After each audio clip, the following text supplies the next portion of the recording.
അപ്പോൾ നമ്മൾ അടുത്ത് നോക്കുന്നത് ഒരു ഹിൽബർട്ട് സ്പേസിൻ്റെ ക്ലോസ് സബ് സ്പേസ് തന്നിട്ടുണ്ടെങ്കിൽ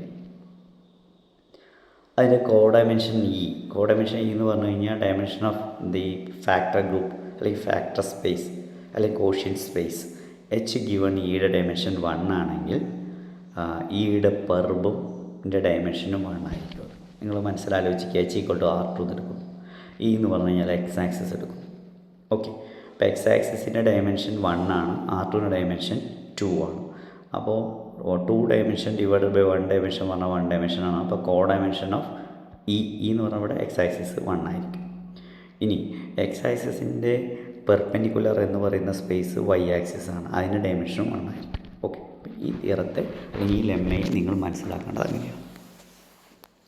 suppose that E is A close sub space of H തന്നിരിക്കുന്നു. നമുക്കറിയാം ക്ലോസ് സബ് സ്പേസ് ആണെങ്കിൽ കഴിഞ്ഞ തിയറം പ്രകാരം H can be written as the direct sum of E and E per. And you are given that what codimension of E equal to 1. Codimension of E means H given E യുടെ dimension 1 ആയിരിക്കും. നമുക്ക് prove ചെയ്യേണ്ടത് ഈ പെർബിൻ്റെ dimension 1 ആണെന്ന് prove ചെയ്യണം. Okay, അപ്പോൾ ഞാൻ പറയുകയാണ് ഈ പെർബിൻ്റെ ഡയമെൻഷനിൽ 1 അതിൽ കൂടുതലോ ആവാം. അതിനർത്ഥം assume that the dimension of E perb is greater than 1 എന്ന് കൊടുത്തു. ഗ്രേറ്റർ ദാൻ 1 എന്ന് പറഞ്ഞു കഴിഞ്ഞാൽ അതിൻ്റെ ബേസിസിൽ ഒന്നിലധികം പോയിൻറ്റ്സ് ഉണ്ടാവും. Basis elements are must be linearly independent. So you can find out ഒന്നിലധികം ലീനിയർലി ഇൻഡിപെൻഡൻറ്റ് വെക്ടേഴ്സ് ഈ പെർബിൽ ഉണ്ടാവുമെന്നാണ് അല്ലേ. So if possible let x1 and x2 B 2 linearly independent vectors in ഈ പെർബ്. അപ്പോൾ ഇവിടെ dimension of E per greater than 1 എന്നതാണ് ഇവിടുത്തെ നമ്മളുടെ assumption. അതിന് കോൺട്രഡിക്ഷനാണ് വേണ്ടത്. ഓക്കെ, അപ്പോൾ അതിന് പകരമാണ് ഇവിടെ എന്ത് ചെയ്തിരിക്കുന്നത്, ഈ പെർബിൽ 2 ലീനിയർലി ഇൻഡിപെൻഡൻറ്റ് വെക്ടേഴ്സ് ഉണ്ടെന്ന് പറയുന്നത്. ഓക്കെ, അപ്പോൾ ഈ ലീനിയർലി ഇൻഡിപെൻഡൻറ്റ് വെക്ടേഴ്സിനെ നമുക്ക് എന്താക്കി മാറ്റാം, ഓർത്തോഗണലൈസേഷൻ പ്രോസസ് ഗ്രാം സ്മിത്ത് പ്രകാരം ഒരു ഓർത്തോനോർമൽ വെക്ടേഴ്സിലേക്ക് നമുക്ക് കൺവേർട്ട് ചെയ്യാൻ പറ്റും അല്ലേ. Then by the Gram Schmidt orthogonalization process we can construct 2 orthogonal vectors y1 and y2 in E per. അപ്പോൾ y1 y2 ഓർത്തോഗണൽ വെക്ടേഴ്സ് ആണ്. അതിനർത്ഥം നോം y1ഉം നോം y2ഉം 1 ആയിരിക്കും. കൂടാതെ y1ഉം y2ഉം ഇന്ന പ്രൊഡക്റ്റ് എടുക്കുമ്പോൾ 0 കിട്ടുകയും ചെയ്യും. ഇത് രണ്ടും ഈ പെർബിലെ മെമ്പേഴ്സ് ആയിരിക്കും പറ്റും. അപ്പോൾ x1ൽ നിന്നും x2ൽ നിന്നും നമ്മൾ 2 ഓർത്തോഗണൽ വെക്ടേഴ്സ് ക്രിയേറ്റ് ചെയ്തു. x1 x2 ഈ പെർബിലായതുകൊണ്ട് അതിൻ്റെ ഓർത്തോഗണൽ വെക്ടേഴ്സും എവിടെ തന്നെയാണ്, ഈ പെർബിലാണെന്ന് ഓർക്കുക. ഓക്കെ, ഇനി ഈ പെർബിലെ മെമ്പേഴ്സാണെന്നറിയാം. ഇനി നമുക്ക് വേണ്ടത്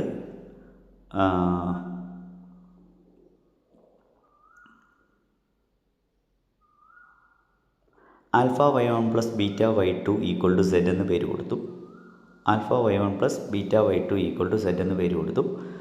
ഇത് എലമെൻറ്റ് ഓഫ് ഇ ആണോ എന്ന് ചെക്ക് ചെയ്യാൻ പോവാണ്. Alpha y1 plus beta y2 equal to z is a member of E ആണെങ്കിൽ എന്ത് സംഭവിക്കും നോക്കണം. അങ്ങനെ വരാൻ സാധ്യതയില്ല എങ്കിൽ നമ്മൾ ചെക്ക് ചെയ്ത് നോക്കണം. ആൽഫ അത് ലീനിയർ കോമ്പിനേഷൻ എടുക്കുന്നത് സ്വാഭാവികമായിട്ട് ഈ പെർബിലുള്ള മെമ്പേഴ്സിൻ്റെ ലീനിയർ കോമ്പിനേഷൻ ഈ പെർബിലാണ് ഉണ്ടാവേണ്ടത് അല്ലേ. അപ്പോൾ ഞാൻ അതിന് സെറ്റ് എന്ന പേര് കൊടുത്ത് ഈയിലുണ്ടെങ്കിൽ എന്ത് സംഭവിക്കുമെന്ന് ചെക്ക് ചെയ്യാം. കാരണം ഈയിലും ഈ പെർബിലും ആര് മാത്രമേ ഉള്ളൂ എന്നറിയാം, സിംഗിൾട്ടൺ 0 മാത്രമേ ഉള്ളൂ. അപ്പോൾ alpha y1 plus beta y2 equal to set element of E എന്ന് പറഞ്ഞാൽ അതിൻ്റെ അർത്ഥമാക്കുന്നത് തന്നെ ആ സെറ്റ് എന്തായിരിക്കണം, 0 ആയിരിക്കണം. അപ്പോൾ alpha y1 plus beta y2 equal to 0 ആണെങ്കിൽ നമുക്കറിയാം y1ഉം y2ഉം ഉണ്ടാക്കിയത് x1ൽ x2ൽ നിന്നാണ്. അപ്പോൾ x1 x2 ലീനിയർലി ഇൻഡിപെൻഡൻ്റ് ആണെങ്കിൽ y1 y2 ലീനിയർലി ഇൻഡിപെൻഡൻ്റ് ആയിരിക്കും. അപ്പോൾ alpha y1 plus beta y2 equal to 0 എന്ന് പറഞ്ഞു കഴിഞ്ഞാൽ അതിനർത്ഥം എന്താണ്, ആൽഫയും ബീറ്റയും എന്തായിരിക്കണം, 0 ആയിരിക്കണം. കാരണം y1 and y2 are linearly independent ആണ്. ഓർത്തോഗണൽ വെക്ടേഴ്സ് എന്തുകൂടിയായിരിക്കും, linearly y1 y2 not equal 0 കൂടിയാണ് കേട്ടോ. ഓർത്തോഗണൽ മാത്രമല്ല പ്രത്യേകത, ഓർത്തോ നോർമൽ കൂടിയാണ്, ലീനിയർലി ഇൻഡിപെൻഡൻറ്റ് കൂടിയാണ്, നോട്ട് ഈക്വൽ ടു 0 ആണ്. അപ്പോൾ inner product of y1 with z equal to inner product y2 with z equal to 0 എന്നാണ് അർത്ഥം. അപ്പോൾ inner product alpha y1 plus beta y2 with z equal to 0 എന്നാണ് അർത്ഥം. അപ്പോൾ alpha equal to beta equal to 0 എന്ന് കിട്ടും അല്ലേ. അപ്പോൾ inner product z with z equal to 0, അപ്പോൾ z ഈക്വൽ ടു 0. അപ്പോൾ z ഈക്വൽ ടു 0 കിട്ടേണ്ട ആവശ്യമില്ല, അല്ലാതെ തന്നെ നമുക്കറിയാം. കാരണം ഇയും ഈ പെർബും തമ്മിലുള്ള ഇൻ്റർസെക്റ്റിംഗ് എലമെൻറ്റ് 0 മാത്രമാണെന്ന് പറഞ്ഞിട്ട് പോകാം, ആ ബ്രാക്കറ്റിലുള്ളത് വേണമെന്നില്ല. അപ്പോൾ alpha y1 plus beta y2 equal to set element of E, but E intersection E per B equal to singleton 0. So alpha y1 plus beta y2 equal to 0, but y1 and y2 are linearly independent. Orthonormal that means ഈ linearly independent, therefore well alpha equal to beta equal to 0. അതാണ് അവിടുത്തെ construction. Okay, അപ്പോൾ നമുക്ക് എന്ത് എഴുതാൻ പറ്റും? Therefore alpha into y1 plus E plus beta into y2 plus E equal to E തന്നെയാണ് നമുക്ക് കിട്ടുക. എന്തുകൊണ്ടെന്ന് വെച്ചാൽ 0, അതായത് എച്ച് ഗിവൺ ഇയിലെ മെമ്പർ എന്ന് പറഞ്ഞു കഴിഞ്ഞാൽ ശരിക്കും ഇപ്പോൾ y1 പ്ലസ് ഇ എവിടുത്തെ മെമ്പറാണ്? എച്ച് ഗിവൺ ഇയിലെ മെമ്പറാണ്. y2 പ്ലസ് ഇ എവിടുത്തെ മെമ്പറാണ്? ഇയിലെ മെമ്പറാണ്. അപ്പോൾ alpha y1 plus beta y2 equal to set element of E ആണെങ്കിൽ ത്രൂ ഔട്ടായിട്ട് ഇ ആഡ് ചെയ്ത് കഴിഞ്ഞാൽ alpha into y1 plus E plus beta into y2 plus E equal to set plus E എന്ന് കിട്ടുക. പക്ഷേ സെറ്റ് പ്ലസ് ഇ എന്ന് തന്നെയാണ്, E തന്നെയാണ് നമുക്കറിയാം. സെറ്റ് പ്ലസ് ഇ ആവുമ്പോൾ നമുക്ക് കിട്ടുക alpha into y1 plus E plus beta into y2 plus E equal to E, but E is the identity element in H given E. H given ഇയിലെ 0 ആണ് ആര്? ഇ എന്ന് പറയുന്നത്. ഓക്കെ, അപ്പോൾ ആൽഫയും ബീറ്റയും നമുക്ക് 0 ആണ് നമുക്കറിയാം. ഇപ്പോൾ നോക്കൂ, ഇപ്പോൾ y1 plus E plus y2 plus ഇയുടെ ലീനിയർ കോമ്പിനേഷൻ എച്ച് ഗിവൺ ഇയിലെടുക്കുമ്പോൾ ആൽഫയും ബീറ്റയും 0 ആണെങ്കിൽ y1 E and y2 E are linearly independent vectors in H given E ആയിരിക്കും. എച്ച് ഗിവൺ ഇയിലെ 2 ലീനിയർലി ഇൻഡിപെൻഡൻറ്റ് വെക്റ്റേഴ്സാണ്. പക്ഷേ നിങ്ങൾ ഓർക്കേണ്ടത് എച്ച് ഗിവൺ ഇയുടെ ഡയമെൻഷൻ 1 ആണെങ്കിൽ അതിൽ ലീനിയർലി ഇൻഡിപെൻഡൻറ്റ് വെക്റ്റേഴ്സ് മാക്സിമം ഒരെണ്ണം ഉണ്ടാവുള്ളൂ. ഇവിടെ നമുക്ക് കിട്ടിയിരിക്കുന്നത് 2 ലീനിയർലി ഇൻഡിപെൻഡൻറ്റ് വെക്റ്റേഴ്സാണ്. That means dimension of H given E must be greater than 1, which is a contradiction to our assumption. Therefore നമ്മൾ ഈ y1 x1 x2 എന്നുള്ള 2 ലീനിയർലി ഇൻഡിപെൻഡൻറ്റ് വെക്റ്റേഴ്സ് ഈ പെർബിൽ ഉണ്ടെന്ന് പറഞ്ഞത് തെറ്റാണ്. അതിനർത്ഥം ഈ പെർബിൻ്റെ ഡയമെൻഷൻ മസ്റ്റായിട്ട് എന്തായിരിക്കും? 1 ആയിരിക്കും. ഓക്കെ, വളരെ ഇമ്പോർട്ടൻ്റ് ആയിട്ടുള്ള ഒരു കൊറോളറിയാണ് നമുക്ക് കേട്ടോ. നെക്സ്റ്റ് സെക്ഷനാണ് വളരെ ഇമ്പോർട്ടൻ്റ് ആയിട്ടുള്ള ഒരു സെക്ഷനാണ് linear functionals in general linear space. അപ്പോൾ എന്താണ് ലീനിയർ ഫങ്ഷണൽ? നിങ്ങൾക്കറിയാം, ഒരു വെക്ടർ സ്പേസിൽ നിന്ന് ഫീൽഡിലേക്കുള്ള ലീനിയർ ട്രാൻസ്ഫോർമേഷനെയാണ് നമ്മൾ ലീനിയർ ഫങ്ഷണൽസ് എന്ന പേര് വിളിക്കുന്നത്. അപ്പോൾ ലീനിയർ ഫങ്ഷണൽസിൻ്റെ പ്രത്യേകത, ഇപ്പോൾ നമുക്കറിയാം ലീനിയർ ഫങ്ഷൻസിൽ ചൂസ് ചെയ്യുമ്പോൾ അതിൻ്റെ റേഞ്ചിൻ്റെ ഡയമെൻഷൻ അല്ലെങ്കിൽ കോഡൊമൈൻ്റെ ഡയമെൻഷൻ മാക്സിമം 1 ആയിരിക്കും. അത് R ആയാലും C ആയാലും 1 ആണ് അല്ലേ? അപ്പോൾ അതിൻ്റെ കേർണലിൻ്റെ പ്രത്യേകത നമുക്ക് നോക്കാം. Ker of is equal to set of all X element of E such that F of X is equal to 0. ഇവിടെ പ്രത്യേകം നോട്ട് ചെയ്യുക, ഇവിടെ സ്മോൾ എഫ് എന്ന നൊട്ടേഷനാണ് ലീനിയർ ഫങ്ഷനിൽ പൊതുവെ ഉപയോഗിക്കുക. ഓക്കെ, അപ്പോൾ ker of is equal to set of all X element of E such that F of X equal to 0 is a linear subspace of our E ആയിരിക്കും. ഇയുടെ subspace ആണ്. Okay, ഇനി ഇത് ഞാൻ എടുത്തിട്ടുള്ള ഈ ലീനിയർ ഫംഗ്ഷൻ നോൺ സീറോ മാപ്പാണെങ്കിൽ, non zero map എന്ന് പറഞ്ഞാൽ സീറോ മാപ്പ് എന്ന് പറഞ്ഞാൽ എല്ലാ മെമ്പേഴ്സിനെയും 0ലേക്ക് കൊണ്ടുപോകുന്നത്. ഇനി എല്ലാ മെമ്പേഴ്സിനെയും 0ലേക്കല്ല കൊണ്ടുപോകുന്നതെങ്കിൽ അത് സബ്ജക്റ്റീവ് ആയിരിക്കും, നമുക്കറിയാം. ഓക്കെ, അപ്പോൾ സബ്ജക്റ്റീവ് ആണെങ്കിൽ നിങ്ങൾക്കറിയാം, ഇപ്പോൾ ഈ R2 ആണ് വിചാരിക്കുക. F from E into R defined by F of X Y is equal to 0 എന്ന് ഞാൻ ഡിനോട്ട് ചെയ്തത് ഞാൻ സീറോ മാപ്പാണ്. അപ്പോൾ അതിൻ്റെ കേർണൽ ആരാ ചോദിച്ചാൽ ഇ തന്നെയായിരിക്കും. ഇനി സീറോ മാപ്പല്ല, F of X is equal to ഞാൻ ഐഡൻറ്റിഫൈ ചെയ്യുന്നത് ഇപ്പോൾ 2x എന്നാണ് കൊടുത്തു വിചാരിക്കുക. F of X is equal to 2x ആണ് ഞാൻ ചൂസ് ചെയ്യുന്നതെങ്കിൽ, അപ്പോൾ എനിക്ക് എന്താ കിട്ടുക നോക്കാം. അല്ലെങ്കിൽ F of X Y is equal to 2x എന്ന് കൊടുത്തു. 2x കൊടുത്താൽ നോൺ സീറോ മാപ്പാണ്. നമുക്കറിയാം റേഞ്ചിൻ്റെ ഡയമെൻഷൻ 1 ആണ്, ഡൊമൈൻ്റെ ഡയമെൻഷൻ 2 ആണ്. റാങ്ക് നളിറ്റി തിയറം പ്രകാരം റേഞ്ചും കേർണലും കൂടി ആഡ് ചെയ്ത് കഴിഞ്ഞാൽ നമുക്ക് എന്ത് കിട്ടണം? ഡൊമൈനിൻ്റെ ഡയമെൻഷൻ കിട്ടണം. അല്ല, dimension V equal to ker T plus dimension range T എന്ന് നിങ്ങൾ റാങ്ക് ടി നിങ്ങൾ പഠിച്ചിട്ടുണ്ട് അല്ലേ? അപ്പോൾ അങ്ങനെയാണെങ്കിൽ റാങ്ക് നളിറ്റി തിയറം അതായിരുന്നു. അപ്പോൾ ഇവിടെ റേഞ്ചിൻ്റെ ഡയമെൻഷൻ 1, ഡൊമൈൻ്റെ ഡയമെൻഷൻ 2, അപ്പോൾ കേർണലിൻ്റെ ഡയമെൻഷൻ ബാലൻസ് 1 ആണ് വരേണ്ടത്. നിങ്ങൾക്കറിയാം 2 ഡയമെൻഷനിൽ 1 ഡയമെൻഷൻ പറഞ്ഞു കഴിഞ്ഞാൽ അതിൻ്റെ മാക്സിമം പ്രോപ്പർ സബ് സ്പേസ് ആയിട്ടാണ് എടുക്കുക, അതായത് ഹൈപ്പർ സ്പേസ് എന്ന് പറയും. ഇപ്പോൾ 10 ഡയമെൻഷനുള്ള ഒരു സ്പേസിൽ 9 ഡയമെൻഷനുള്ള എല്ലാ സബ് സ്പേസുകളും ഹൈപ്പർ സ്പേസ് ആയിരിക്കും. അതുകൊണ്ട് ഇവിടെ ഈ നൊട്ടേഷനിൽ ഒരു HF എന്ന് കൊടുത്തിരിക്കുന്ന ഒരു പ്രത്യേകത, അത് ഹൈപ്പർ സ്പേസ് ആയിരിക്കും കേർണലൊക്കെ. അത് നോൺ സീറോ മാപ്പിന് മാത്രമാണ്, പക്ഷേ പൊതുവേ ഇവിടെ HF എന്നാണ് കൊടുക്കുന്നത്. അപ്പോൾ ഒരു ലീനിയർ ഫങ്ഷനിൻ്റെ കേർണലിൻ്റെ നൊട്ടേഷൻ HF എന്ന് എഴുതാനുള്ള സാഹചര്യമാണ് ഞാൻ പറഞ്ഞത്. അതൊരു ഹൈപ്പർ സ്പേസ് ആവാനുള്ള സാധ്യതയുള്ളത് കൊണ്ടാണ് അങ്ങനെ കൊടുക്കുന്നത്. ഓക്കെ, ഇപ്പോൾ example E equal to C naught എന്ന് കൊടുത്തു. Space of complex sequences null sequence, complex null sequence. C naught എന്ന് പറഞ്ഞു കഴിഞ്ഞാൽ അതിലുള്ള എല്ലാ മെമ്പേഴ്സൊക്കെ സീക്വൻസ് ആയിരിക്കും, അത് സീറോയിലേക്ക് കൺവേർട്ട് ചെയ്യുന്ന സീക്വൻസസ് ആണ്. അപ്പോൾ F from C naught into R define ചെയ്തിരിക്കുക F of X equal to sigma I varies from 1 to infinity A I B I. Okay, ഇനി ഇവിടുത്തെ പ്രത്യേകത ഈ എ ഐ എന്ന് പറയുന്നത് നമ്മളുടെ നിലവിൽ സി നോട്ടിലുള്ള സീക്വൻസ് ആണ്, നൾ സീക്വൻസ്. അപ്പോൾ A I convergence to zero as I tends to infinity ആണ്. ഇനി ബി ഐ എന്ന് പറയുന്നതിൻ്റെ പ്രത്യേകത നോക്കൂ, ഒരു കൺവേർജൻ L1 മെമ്പറാണ്. Sigma I varies from 1 to infinity mod B I less than infinity പറഞ്ഞാൽ B I member of L1. അപ്പോൾ L1 ഒരു സീക്വൻസ് ഉപയോഗിച്ച് സി നോട്ടിലെ ഏതൊരു സീക്വൻസിനെയും നമുക്കൊരു ലീനിയർ ഫംഗ്ഷൻ ഉണ്ടാക്കാൻ ഉപയോഗിക്കാം. അത് F of X equal to sigma I varies from 1 to infinity A I B I. പക്ഷേ അങ്ങനെ sigma I varies from 1 to infinity A I B I എന്നൊക്കെ എഴുതണമെങ്കിൽ അതൊരു ഇൻഫിനിറ്റ് സീരീസ് ആണ്, അത് കൺവേർജൻ്റ് ആയിരിക്കണം. അത് കൺവേർജൻ്റ് ആവുന്ന സാഹചര്യം എന്താ വെച്ചാൽ ഇവിടെ എ ഐ കൺവേർജൻ്റ് ആയതുകൊണ്ട് എ ഐ ബൗണ്ടഡ് സീക്വൻസ് ആയിരിക്കും. അങ്ങനെയാണെങ്കിൽ mod A should be some less than or equal to M എന്ന് കിട്ടും. അപ്പോൾ നമുക്ക് mod F of X is equal to modulus of sigma I varies from 1 to infinity A I B I.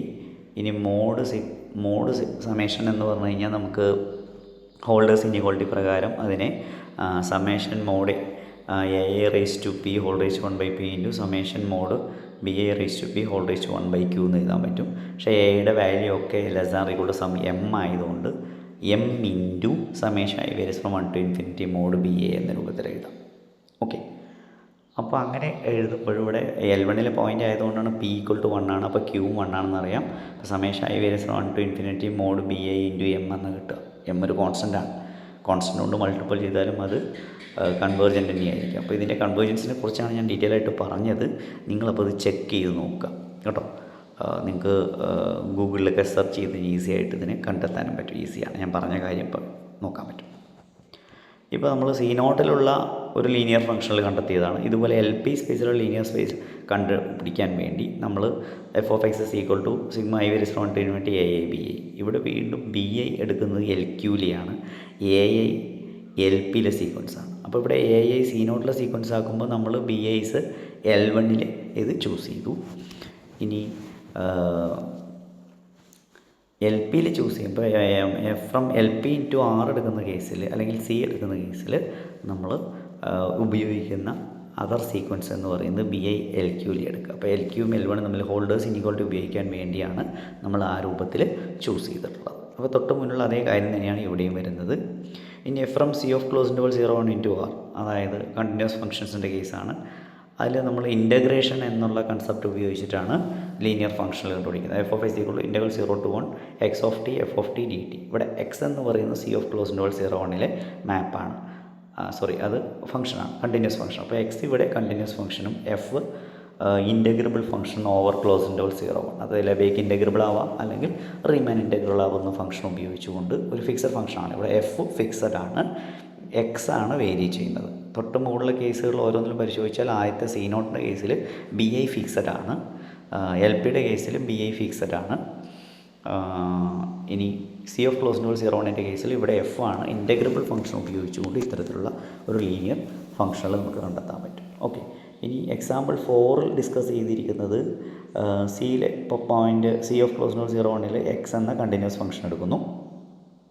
Okay, അപ്പോൾ ഇവിടെ വേറെ ആരെയും choose ചെയ്യുന്നതിന് പകരം ഡെൽറ്റ ആൽഫ എന്നുള്ള പറയുന്നത്. അപ്പോൾ ആൽഫ എന്ന് പറയുന്നത് ഒരു ഫിക്സഡ് ഫംഗ്ഷനാണ്.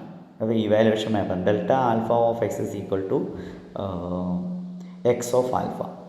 ഇപ്പോൾ നിങ്ങൾ അൾജിബ്രയിൽ ഇവാലുവേഷൻ മാപ്പ് ഒരു ഫിക്സഡ് പോയിൻ്റ് ഉപയോഗിച്ചു. അപ്പോൾ ആൽഫ ഒരു റിയൽ നമ്പറോ അല്ലെങ്കിൽ alpha is a member of close interval 0 ആണ് നമ്മളിവിടെ ചൂസ് ചെയ്തിരിക്കുന്നത്, ഒരു ഫിക്സഡ് പോയിൻ്റാണ്. അപ്പോൾ delta alpha of X is equal to X of alpha എന്ന് എഴുതിയിരിക്കുന്നു കേട്ടോ. ആൽഫ ഓഫ് ആൽഫയല്ല, എക്സ് ഓഫ് ആൽഫ. അപ്പോൾ ഒരു ഫിക്സഡ് വാല്യൂയിലേക്കാണ് അവിടെ മാപ്പിംഗ് നടക്കുന്നത്. ഓക്കെ, അപ്പോൾ ഇപ്പോൾ എക്സ് എന്ന ഫംഗ്ഷൻ വരാൻ വൈ എന്ന ഫംഗ്ഷൻ ഉപയോഗിക്കണം. Delta alpha of Y equal to Y of alpha ഇടും. ഇതാണ് ഇവാലുവേഷൻ മാപ്പ്. ഓക്കെ, അപ്പോൾ ഇവിടെ ഇത് ബൗണ്ടഡ് ലീനിയർ ഫംഗ്ഷണൽ എന്നൊരു കൺസെപ്റ്റിന് വേണ്ടിയാണ് ഞാൻ ഇവിടെ ഒരു മോഡുലസ് എന്നുള്ള കൺസെപ്റ്റ് കൊടുത്തിട്ടുണ്ട്. Mod F of X less than or equal to എന്നൊക്കെ എഴുതിയിട്ടുള്ളത്. അത് ഇപ്പോൾ നിങ്ങൾ ഇപ്പോൾ അധികം അറിയേണ്ട ആവശ്യമില്ല. ബൗണ്ടഡ് ലീനിയർ എന്നുള്ള കൺസെപ്റ്റ് പറഞ്ഞതിന് ശേഷം മനസ്സിലാക്കേണ്ടതാണ്. ഓക്കെ, അടുത്തൊരു മാപ്പാണ് ഒരു ജനറൽ ഹിൽബർട്ട് സ്പേസിൽ നിന്ന് എങ്ങനെയാണ് തൊട്ട് മുകളിൽ പറഞ്ഞ കേസൊക്കെ നമുക്ക് മോഡുലസ് മാത്രമുള്ള നോം മാത്രമുള്ള കേസ് നോമൽ സ്പേസുകളിലും വർക്ക് ചെയ്യുന്ന കാര്യമാണ് E=C0-ൻ്റേത് LPയുടെ കേസ് C(0)0കളിലൊക്കെ നോം വെച്ചുകൊണ്ടാണ് നമ്മൾ ലീനിയർ ഫംഗ്ഷനിൽ ഡിഫൈൻ ചെയ്തിട്ടുള്ളത്. ഇനി ലാസ്റ്റ് വൺ എന്ന് പറയുന്നത് ഹിൽബർട്ട് സ്പേസ് ഉപയോഗിച്ചുകൊണ്ട്. ഹിൽബർട്ട് സ്പേസ് ആണെങ്കിൽ ഈസിയാണ്. ഒരു ഫിക്സഡ് പോയിൻ്റ് എടുക്കുക, let y element of h എടുത്തു. ആ ഫിക്സഡ് പോയിൻ്റ് ഉപയോഗിച്ചുകൊണ്ട് f(x)=x(y) four every x element of h എടുത്തു കഴിഞ്ഞാൽ ഇതൊരു ലീനിയർ ഫംഗ്ഷനായിരിക്കും. ഇനി ഈ പറഞ്ഞ ഈ 5 എക്സാമ്പിളുള്ള ഫംഗ്ഷനും ഒരു പ്രത്യേക പ്രോപ്പർട്ടി സാറ്റിസ്ഫൈ ചെയ്യും. അതാണ് ബൗണ്ടഡ് ലീനിയർ എന്ന ഒരു കൺസെപ്റ്റ്. ബൗണ്ടഡ് ലീനിയർ എന്ന കൺസെപ്റ്റ് പറഞ്ഞു കഴിഞ്ഞാൽ ഇപ്പോൾ for example mod f(x) =some m into നോം x എന്ന് കിട്ടുക എന്നാണ് പറയാം. ബൗണ്ടഡ് ലീനിയർ അതപ്പോൾ ഇവിടെ കൊടുത്തിട്ടുണ്ട് മോഡ് f(x) നോം x ഇൻറ്റു നോം y എന്ന് കൊടുത്തിട്ടുള്ളത്. അപ്പോൾ അവിടെ ഞാനിവിടെ നോം y ഒരു ഫിക്സഡ് അതിന് m എന്ന് കൊടുത്തു കഴിഞ്ഞാൽ എനിക്ക് കിട്ടുക mode f(x) some m into നോം x. കുറച്ചുകൂടി ലഘുവായിട്ട് പറയുകയാണെങ്കിൽ നിങ്ങൾ ലിപ്ഷിറ്റ്സ് കണ്ടീഷൻ പറഞ്ഞ കണ്ടീഷൻ ഡിഗ്രിക്ക് പഠിച്ചിട്ടുണ്ട്. Modulus of f(x)-f(y) some k into നോം x minus y for every x, y element of h. അതായത് ബൗണ്ടഡ് സെറ്റിനെ ബൗണ്ടഡ് സെറ്റിലേക്ക് മാപ്പ് ചെയ്യുന്ന ഫങ്ഷൻസാണ്. ബൗണ്ടഡ് സെറ്റ്സിന് ഡൊമൈനിലൊരു ബൗണ്ടഡ് സെറ്റ് ആണെങ്കിൽ അതിൻ്റെ റേഞ്ച് സെറ്റും ബൗണ്ടഡ് ആയിരിക്കും എന്ന് പറയുന്ന കണ്ടീഷൻ. അതുകൊണ്ട് ഇത്തരം ഫങ്ഷൻസിനെ നമ്മൾ ബൗണ്ടഡ് ലീനിയർ മാപ്പ് എന്നാണ് വിളിക്കുക. ഇവിടെ ലീനിയാരിറ്റി കൂടിയുണ്ട്, ലീനിയർ ട്രാൻസ്ഫോർമേഷൻ കൂടിയാണ്.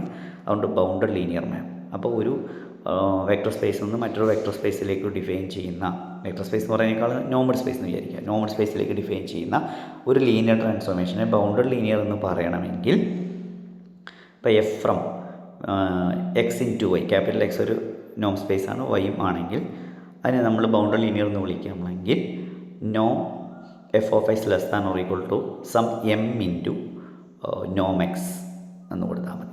നോം f(x)m ഇൻറ്റു നോം f(x) for all x element of capital X. Okay, അപ്പോൾ ഇവിടെ ഈ f from h into r ആണ്. നോക്കൂ, മോഡ് f(x) നോം x ഇൻറ്റു നോം y. അത് നോം x ഇൻറ്റു നോം y എന്ന് വരാം. മോഡ് f(x) മോഡുലസ് ഓഫ് ഇന്നപ്പുറത്ത് x with y. Cauchy's Schwarz inequality കൊടുത്താൽ നോം x ഇൻറ്റു നോം y കിട്ടും. അങ്ങനെയാണ് ഇവിടുത്തെ ബൗണ്ടറി ലീനിയാരിറ്റി പ്രൂവ് ചെയ്തിരിക്കുന്നത്. എക്സാമ്പിൾ 4 പ്രൂവ് ചെയ്തത് modulus of delta alpha of x mod x of alpha. Mod x of alpha എന്തായാലും മോഡ് x ഓഫ് ആൽഫ എന്ന് പറഞ്ഞു കഴിഞ്ഞാൽ നോം x ഓഫ് ആൽഫ. നോം x ആൽഫ ഇൻഫിനിറ്റ് നോം എന്ന് പറഞ്ഞു കഴിഞ്ഞാൽ എല്ലാ മോഡ് x ഓഫ് ടിയേക്കാളും സുപ്രീമം വാല്യൂ ആണ് ഇൻഫിനിറ്റ് നോം എന്ന് അല്ലെങ്കിൽ സുപ്നോം എന്ന് വിളിക്കുന്നത്. അപ്പോൾ നമുക്കിവിടെ നോം ഡെൽറ്റ ആൽഫ ഓഫ് x അല്ലെങ്കിൽ mod delta alpha of x m into നോം x എന്ന് കിട്ടുന്നതിൽ m ഇവിടെ 1 ആയിട്ടാണ് വരുന്നത്. എക്സാമ്പിൾ 3-ലാണെങ്കിൽ മോഡ് f(x) ഇവിടെ x ഓഫ് ടി C(0)1 മെമ്പറാണ്, കണ്ടിന്യൂസ് ഫംഗ്ഷനാണ്. എല്ലാ കണ്ടിന്യൂസ് ഫംഗ്ഷനും നമുക്ക് എന്താ അറിയാം, ബൗണ്ടഡ് ആണെന്ന് അറിയാം. അപ്പോൾ അതിനൊരു സുപ്രീം ഉണ്ടാവും, അബ്സലൂട്ട് മാക്സിമം അബ്സലൂട്ട് മിനിമം ഉണ്ടാവും. അപ്പോൾ max T mod x of T പറഞ്ഞാൽ അബ്സലൂട്ട് മാക്സിമം ആയിട്ട് കൊടുത്തിട്ട് അതിനെ പുറത്തേക്ക് എടുക്കും. ഇനി into modulus of integral 0 to 1 mod f of T dt. പക്ഷേ modulus of the integral integral of the modulus എന്നുണ്ട്. അങ്ങനെയാണ് mod f(x) max T mod x of T integral 0 to 1 mod f of T dt. Okay, അത് 1 ഓം ആണ്. Capital LP സ്പേസിലുള്ള 1 ഓം ആണ്. രണ്ടാമത് കാണുന്നത് max T mode f(x) പറയുന്നത് C(0)1 സുപ്നോമാണ്. അതിനർത്ഥം ഇവിടെ നോം അല്ലെങ്കിൽ മോഡ് f(x) സുപ്നോം പ്രകാരം integral 0 to 1 mod f of T dt എന്ന് പറയുന്നത് ഒരു ഫിക്സഡ് വാല്യൂ m ആണെങ്കിൽ m ഇൻറ്റു സുപ്നോം എന്ന് കിട്ടും. അപ്പോൾ മോഡ് f(x) m ഇൻറ്റു സുപ്നോം. അപ്പോൾ വീണ്ടും ആ കണ്ടീഷൻ തന്നെ സാറ്റിസ്ഫൈ ചെയ്യും. ഓക്കെ, അപ്പോൾ ഇവിടെ ബൗണ്ടഡ് ലീനിയർ ഓപ്പറേറ്റർ എന്നുള്ള ഒരു കൺസെപ്റ്റ് കൂടി ഉപയോഗിച്ചിട്ടുള്ളതാണ് ഈ റിസൾട്ട്.